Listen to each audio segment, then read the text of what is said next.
encore moi. Juste une petite remarque à te faire. Tu es jeune comme moi, je suis jeune.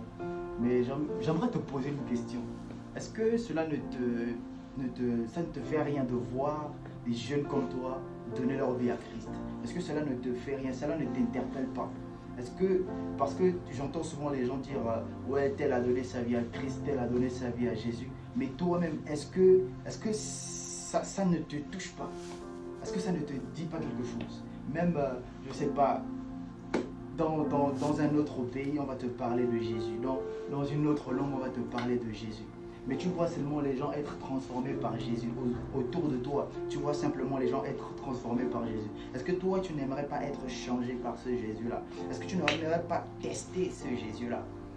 Est-ce que tu n'aimerais pas vivre ce que nous, on vit? Tu es jeune, tu te dis, tu as besoin de tout faire. Écoute, nous aussi, on a fait ça. On a été dans le monde, on a été, je ne sais pas, dans plusieurs choses dans lesquelles tu te trouves aujourd'hui, même dans les mêmes choses. Mais nous avons décidé de changer, pas parce qu'on a mérité quelque chose, non. Mais c'est parce qu'à un moment, on a réalisé qu'il y avait plus grand. Et ce plus grand, c'est Jésus qui le donne. Plus grand, c'est Jésus qui le donne. Écoute-moi, il y a une question facile qu'on m'a posée, c'était de savoir comment faire pour donner sa vie à Jésus. C'est la question la plus simple du monde, la plus simple. À l'école, on nous a appris que 1 plus 1 égale à 2, tu vas te dire que c'est la question la plus facile.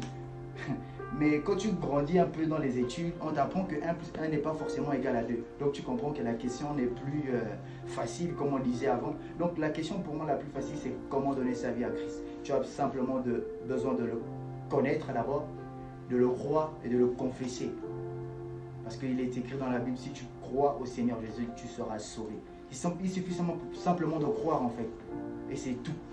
Et tout se passe dans le spirituel. Tu es transformé des ténèbres à la lumière.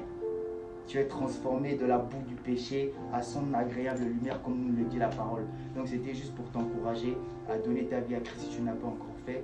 Et à toi qui as reçu Jésus dans ta vie, c'est très bien. Continue, ne laisse pas le combat, il ne faut pas s'arrêter. C'est un combat, pas contre les hommes, mais contre ton ennemi, contre les démons, contre le diable qui chaque jour œuvre pour te faire trébucher dans ta marche. Donc, vaillant héros, ne te laisse pas avoir. Que Dieu vous bénisse.